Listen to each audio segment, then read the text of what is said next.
அனைவருக்கும் இனிய கார்த்திகை தீபம் நல்வாழ்த்துக்கள். நேத்திக்கு எல்லாருமே பரணி தீபம் ஏற்றிருப்பீங்கன்னு நினைக்கிறேன். நானுமே ஏற்றிட்டேங்க. நேத்திக்கு வீடியோ அப்லோட் பண்ண முடியல.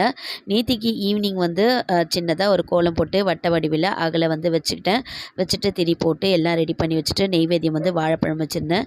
நிலைவாசலில் 2 அகல் தீபம் ஏற்றி விட்டுட்டு அதுக்கப்புறம் வீட்டுக்குள்ளார பரணி தீபத்தை ஏற்றிட்டேன். நேத்திக்கு வெளியில் கோலம் போடலான்னு பார்த்தீங்கன்னா சரியான மழை காட்டுன்னு காட்டுச்சு. அதனால் போடவே முடியல. அப்புறம் நெக்ஸ்ட்டு என்னென்னு பார்த்தீங்கன்னா, நேற்று பரணி தீபம் ஏற்றி முடித்த உடனேயே என்னோடய ஹஸ்பண்ட் வேலைக்கு போயிட்டு வந்திருந்தாங்க. வரும்போதே என்னென்னு பார்த்தீங்கன்னா, இவ்வளோ பெரிய அருகம்புல் மாலையை எடுத்துகிட்டு வந்திருந்தாங்க. எங்கேருந்துங்க எடுத்துகிட்டு வந்தீங்கன்னா, நான் சிவன் கோவிலுக்கு போயிருந்தேன். அங்கே அர்ச்சகர் எனக்கு எடுத்து கொடுத்தாரு நந்தீஸ்வரமேலேருந்து அப்படின்னு சொன்னார். சிவபெருமானே நம்மளை தேடி வந்துட்டாருன்னு சொல்லிட்டு ரொம்ப சந்தோஷமாயிடுச்சு. நான் என்ன பண்ணேன், ஒரு கிண்ணத்தில் நல்லா தண்ணி பிடிச்சி வச்சுட்டு நிலைவாசலில் அழகாக வச்சு விட்டுட்டாங்க. தெய்வம் நம்ம கூட இருக்கிறதுக்கு இது ஒரு அறிகுறி.